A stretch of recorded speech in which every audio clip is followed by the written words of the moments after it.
Good day, everyone. So, this video is about motion along straight line, uniformly accelerated motion, or UAM. But first, before we begin with the discussion, let's do a compare and contrast about these terms.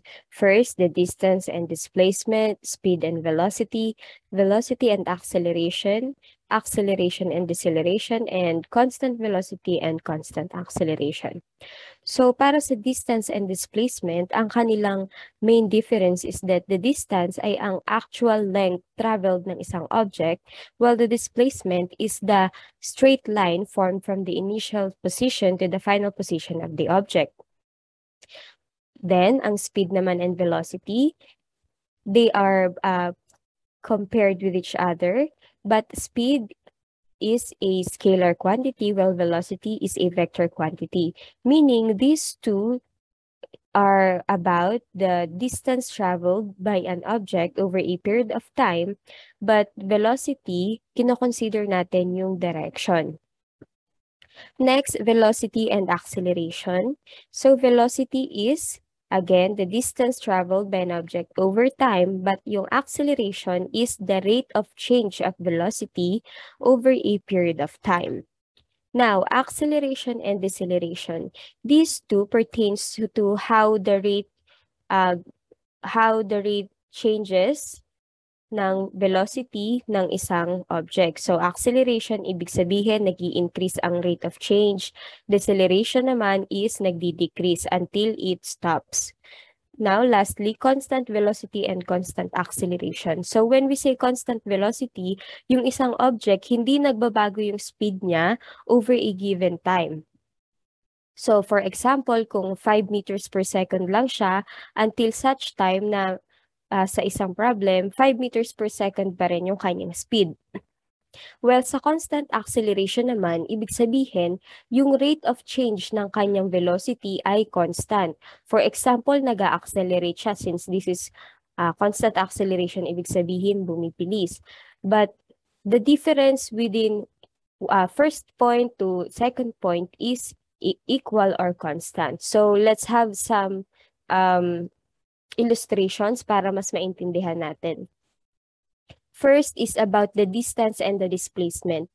Like I've said, yung distance is the actual traveled by a body. For example, this rider, ito yung distance na na-travel niya. So, meron siyang 200 meters traveled na distance. But yung displacement ay yung straight line na na-form from the initial position to the final position, which is 120 meters lang. So, sometimes, yung distance and displacement ay hindi numerically equal, pero at some point na ang isang object ay nag-move along straight line, that time, nagiging numerically equal ang distance at displacement. Next naman, about speed and velocity. Again, yung speed, ang tinutukoy lang natin dito is kung gaano kabilis nagtatravel ang isang object. Yan, katulad kanina, speed is a scalar quantity. But velocity, gaano kabilis nagtatravel ang isang object in a given direction. So, katulad nito, sa example na ito, yung car, nagta-travel siya ng 20 meters per second to the east. So, given yung direction kung saan siya nagta-travel. Next naman, yung acceleration and deceleration. Again, kapag decelerate, imagine na natin yung isang racer. So, pag decelerate, yung deceleration, it pushes the driver against belts. While in acceleration, it pushes the driver into seat. So makikita natin kapag deceleration, ito yung simula mabilis tapos babagal ng babagal, and then acceleration, simula mabagal or at rest, then pabilis ng pabilis ang velocity. Now, this is a uniform motion and uniform acceleration.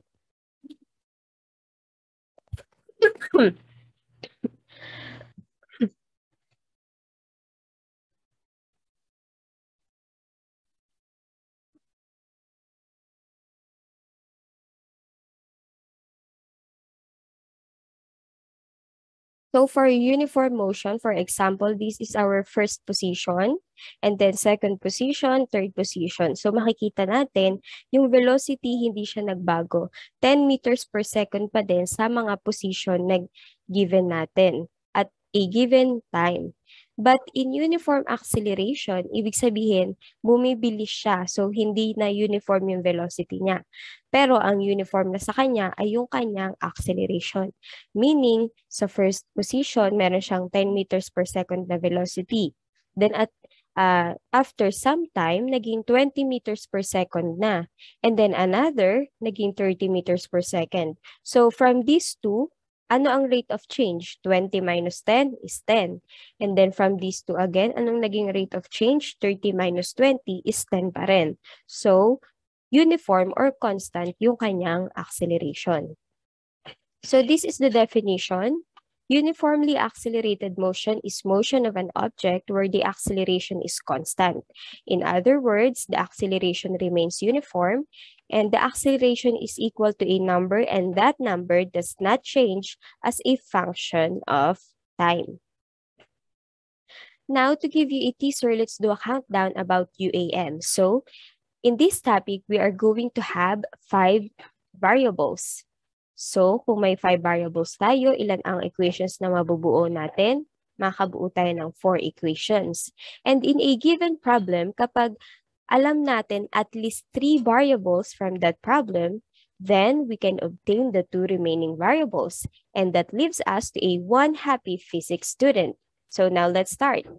So to introduce to you the variables, first is the acceleration represented by small letter A, and ang unit na ginagamit natin ay meters per second squared and feet per second squared. Next is the velocity. So ginagamit natin dito yung small letter V. And for final velocity, we can use just small letter V or V sub F. And for initial, we can use V naught or V sub 0 and V sub I. And the units used are meters per second and feet per second. But throughout this topic, I will be using V for final velocity and V sub O or V naught for initial velocity. So the velocity counts to 2 variables na. So we have 1, 2, and 3. So the fourth variable is the time or the time elapsed or time interval. And we all know it uses the unit of time, which is seconds. And lastly, our last variable is the distance traveled or our displacement, which is represented by small letter x. So just like in velocity and final and initial, I will be using x for final displacement and then x sub 0 or sub O or x naught for initial displacement. So again, these are our 5 variables. Now, for our equations, di ba? Sabi natin, meron tayong 4 equations. So here are our 4 equations. The first one is final velocity equals initial velocity plus acceleration times time. Next one is the difference between the displacement equals 1/2 of the sum of the velocity times time. Third, difference of the displacement is equal to the final velocity times, initial velocity times time plus half of the acceleration times time squared. And lastly, the square of the final velocity is equal to the square of the initial velocity plus 2 times the acceleration multiplied by the difference of the displacement. So, sa unang tingin, mahirap siyang kabisaduhin. So, let us derive each equation para maintindihan talaga natin yung concept at hindi lang natin siya basta masaulo. So, let's start for our equation 1. We have this equation. Let's use the definition of acceleration itself. So, sabi natin, acceleration is the rate of change of the velocity over a period of time.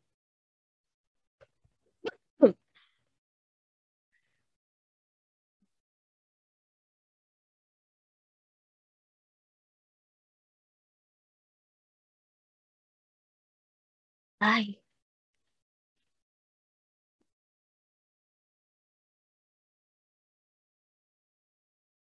So let us rewrite this equation.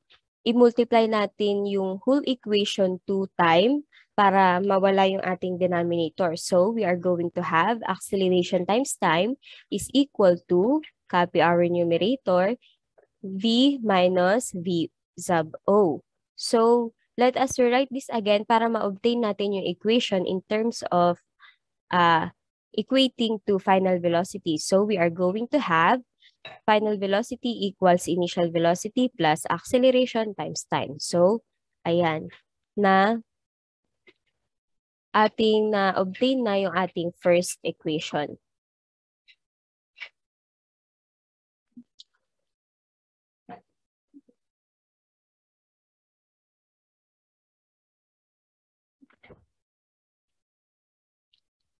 So, ayan na siya. Na-obtain na natin to, yung first equation natin.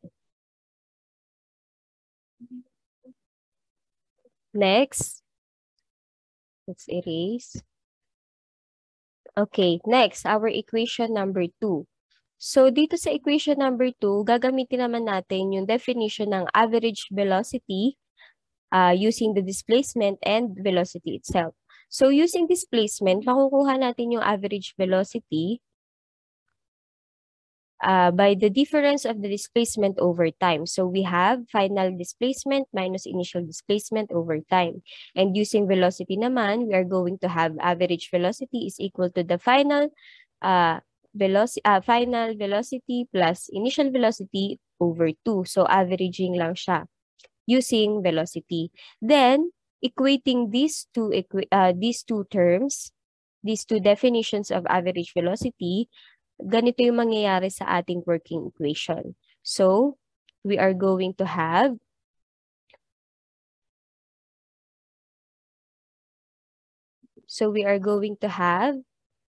final displacement minus initial displacement over time is equal to final velocity plus initial velocity over 2.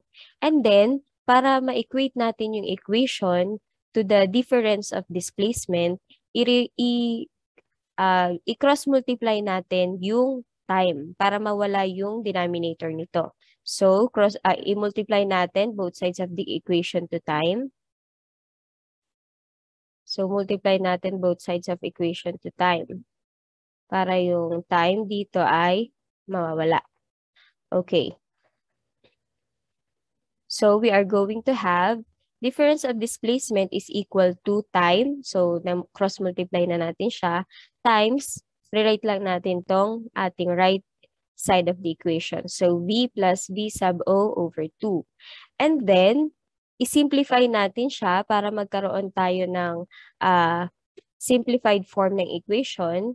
So, ilabas lang natin yung constant na 1/2. So, what we are going to have is x minus x sub o is equal to 1/2 multiplied by v plus vo times t. So, this is our equation 2.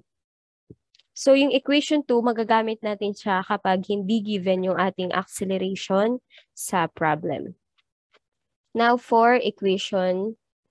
let's go for equation number 3.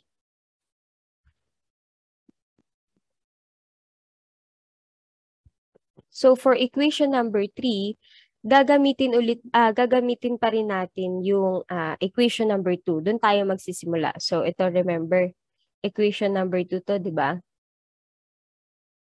Pero, this time, yung value ng final velocity, kukunin natin sa equation 1. Kasi remember, di ba, this is our equation 1. V is equal to VO plus AT. So, let us substitute. So, rewrite natin left side, x minus x sub o is equal to 1/2.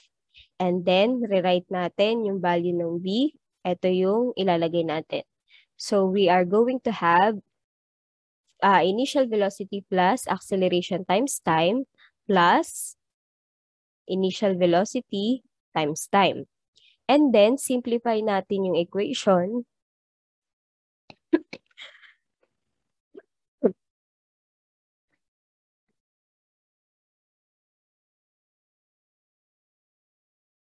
Simplify natin yung equation, rewrite natin yung left side.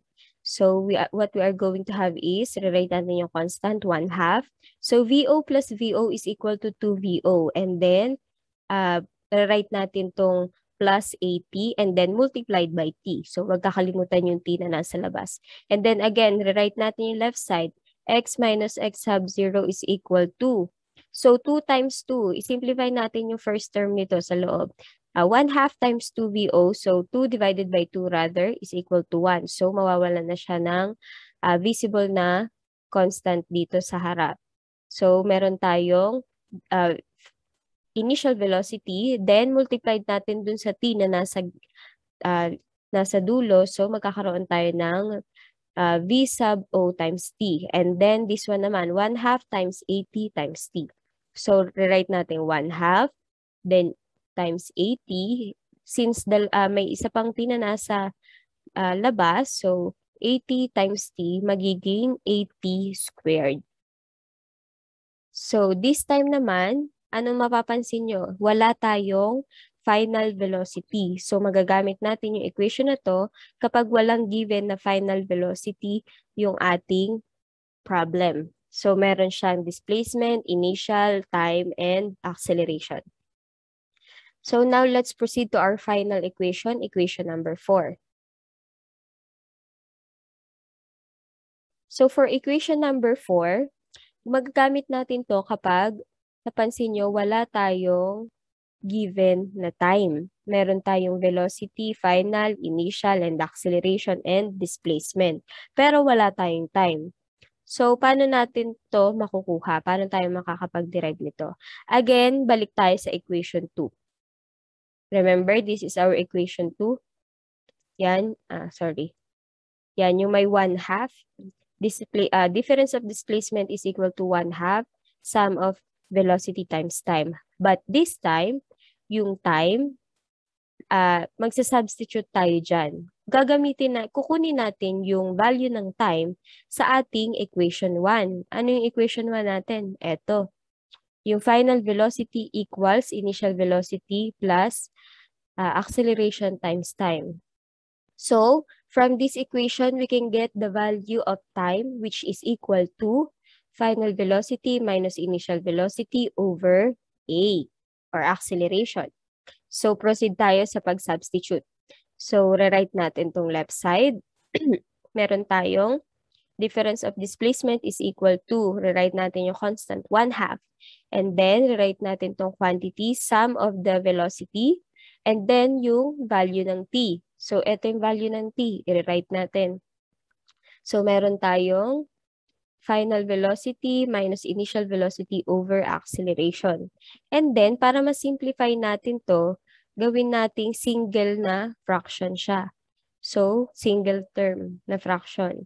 Okay, so we are going to have, rewrite natin left side, and then yung quantity, sum of the velocity multiplied by the difference of the velocity over 1/2. Tapos meron tayong a pa dito sa denominator ng difference. So we are going to have 2a. So simple algebraic skills lang yan.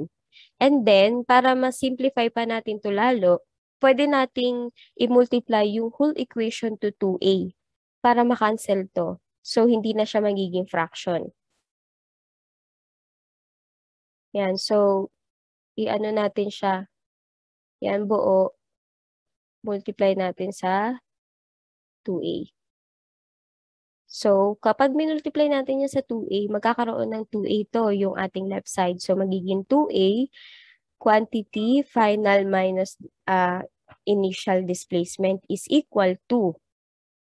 Yan, so mapapansin nyo dito, kasi nag-FOIL method na ako agad. Mapapansin nyo dito, dalawa siyang binomial. So, pwede natin siyang gamitan ng FOIL method para ma-simplify natin. So, ang gagawin, FOIL, first. So, final times final is final velocity squared. And then, next, outer.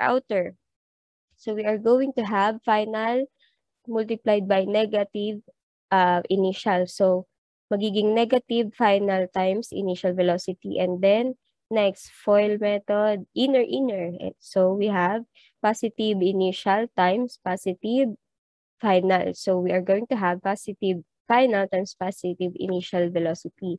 And lastly, last term, we're going to have positive initial velocity multiplied by negative initial velocity. So we're going to have negative initial velocity squared. Now, since meron tayo ditong same sila ng mga coefficients pero magkaiba sila ng sign, so we will, pag ipinag-add natin yan sa integers na concept, magiging 0 na sila. So, ang matitira na lang itong v squared tsaka vo squared, negative vo squared. So, rewrite natin yung left side is equal to v squared minus vo squared. So, rewriting para mag-come up tayo sa equation para sa final velocity, rewrite lang natin. So, makikita nyo parang itatranspose lang. So, itatranspose lang natin ito dito sa kabilang side, sa left side. So, we are going to have v squared equals, pag tinranspose natin, magiging positive. So, positive na siya dito. VO squared plus, copy lang, positive yan, plus 2a times x minus x sub o. So, kompleto na natin. So, mapapansin nyo, basta alam nyo yung definition ng acceleration and average velocity, pwede nyong ma-derive yung equation. Pero syempre, maganda rin na sa ulado nyo siya para hindi siya time-consuming kapag magsasagot na. So now, proceed tayo sa sample problems.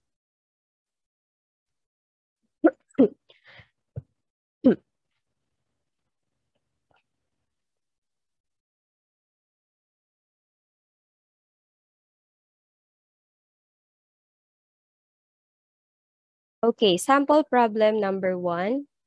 Sample problem number 1 natin. An airplane accelerates down a runway at 3.20 meters per second squared for 32.8 seconds until it is finally lifted off the ground. Determine the distance traveled before takeoff.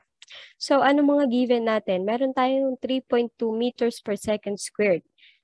So, sabi, accelerate. So, ibig sabihin, ito yung acceleration. So, A is equal to 3.20 meters per second squared for 32.8 seconds. So, ibig sabihin, ayan yung time. And then, let us assume na yung kanyang initial velocity ay 0 since from rest yung plane kasi magte-take off magte-take off siya. And then, nag-start tayo sa 0 point ng distance natin. And then, anong hinahanap? Distance traveled before takeoff. So, meaning, imagine natin yung plane, yung airplane, ayan yung airplane, and from that point, 0 point, yung straight line lang bago siya mag-take off. So, ayun yung ating hahanapin, yung distance na yun. So, yung straight line lang na to, yung hahanapin natin. Andyan yung plane.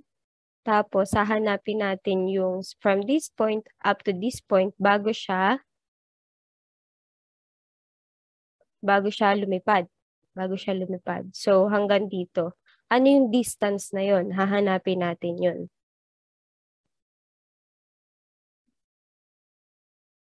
Okay, so proceed tayo. Sa tingin nyo, anong dapat nating gamitin na equation? So, meron tayong acceleration, may time tayo. Meron tayong initial velocity, tsaka initial displacement. Ang hinahanap ay displacement. So, dapat syempre, ang equation natin yung may displacement. So, we can use equation number 3.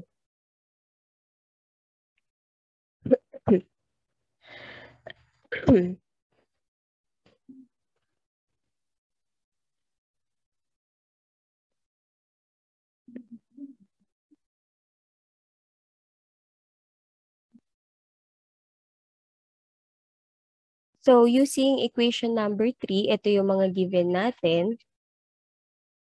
Okay, this is our equation number 3. Right? Yung merong acceleration. So, meron tayong, di ba, given natin kanina, we assume that the initial displacement is 0 and the initial velocity is also 0 or from rest. So, substitute lang natin. So, ito yung hinahanap natin. Final displacement equals 0 is equal to 0 yung initial velocity. Ito yung time, 32.8 plus 1/2. Ito yung acceleration, 3.2 meters per second squared. And then, time ulit, 32.8 seconds squared. So, from using unit analysis, ano yung matitirang unit dapat ng ating sagot? So, meron tayong meters per second squared times second squared. So, makakancel yung seconds. Matitira ay meters. So, tama. Unit of length. Since ito ay displacement. So, using your calculator, you can type these values and then magka-come up tayo sa sagot na 1,721.3 meters. So, sa module, parang approximately 1,720 yung sagot. Okay, that is for sample problem number 1.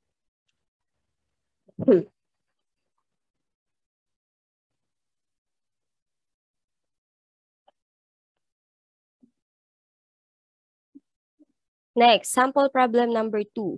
A car starts from rest and accelerated uniformly over a time of 5.21 seconds for distance of 110 meters. Determine the acceleration of the car.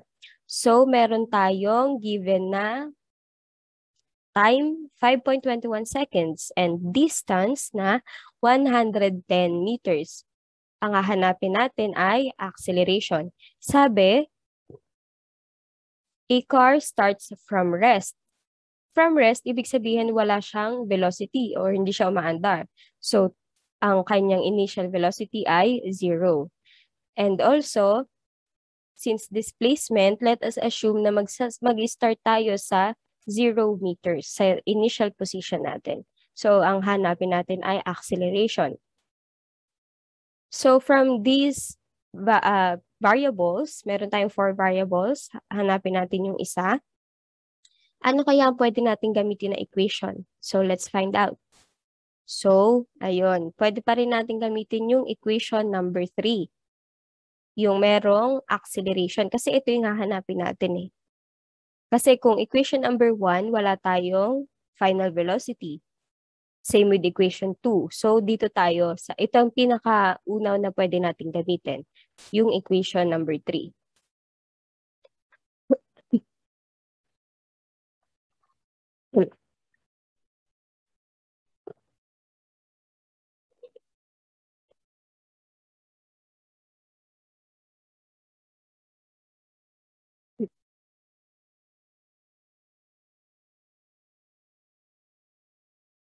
Okay, let us use this equation. So, we have difference of displacement is equal to initial velocity times time plus 1/2 acceleration times time squared. So, substitute natin yung ating given. We have 110 meters for the final displacement. 0 sa ating initial is equal to, since tayo ay from rest, yung car ay rest, so wala siyang initial velocity. Ang ating time ay 5.21 seconds plus 1/2. Hahanapin natin acceleration times time, 5.21 squared. Okay, wag kalimutan yung squared. So, you can use simple algebraic skills para masagot natin to. Pwede nyo i-multiply yung 2 dito sa 110 and then divide sa 5.21 squared. Then, pwede rin sa scientific calculator nyo kung marunong kayong mag-shift solve. And then, ang makukuha nating sagot, final answer is 8.10 meters per second squared. So, that will be our acceleration. Now, for our last sample problem number 3. This is number 6 yata sa inyong module. Ang ginagamit kong reference na module ay yung number 17, module number 17. So, an engineer is designing the runway for an airport. Of the planes that will use the airport, the lowest acceleration rate is likely to be 3 meters per second squared. The takeoff speed for this place will be 65 meters per second. Assuming the minimum acceleration, what is the minimum allowed length for the runway? So, minimum allowed length. So, length yung hinahanap na quantity. Ibig sabihin, displacement yung hahanapin natin.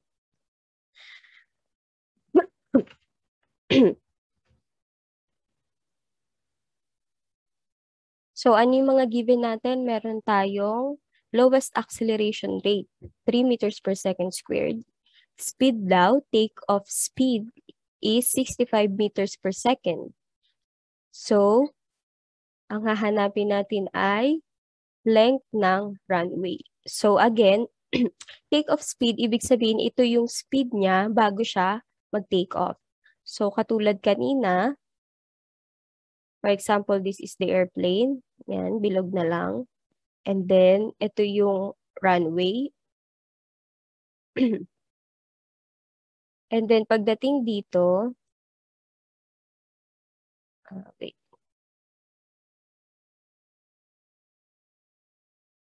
Yan, pagdating dito ng airplane, nandito yung take-off speed niya. So, ibig sabihin, ayun yung final velocity niya bago mag-take off, bago siya umangat.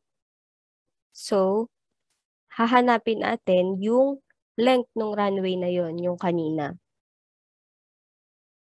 Hahanapin natin yung x, final displacement niya. So, ano kaya ang gagamitin nating equation? We have acceleration, velocity, and then initial velocity and displacement. Wala tayong time. So, ano kaya ang equation na pwede? Siyempre, ang equation natin na gagamitin ay equation 4. Kasi, hindi natin kailangan ng time para makuha ang displacement. So, this is our equation equation 4. Now, substitute lang natin yung given. So, we have final velocity 65 meters per second, initial velocity 0, acceleration 3 meters per second squared, and then initial displacement 0. So, using simple algebraic skills, pwede nyo makuha yung x is equal to 704.17 meters. So, pwede kayong gumamit ng scientific calculator ha, since tayo ay gumagamit ng mga exponents. So, that's it for our topic about uniformly accelerated motion.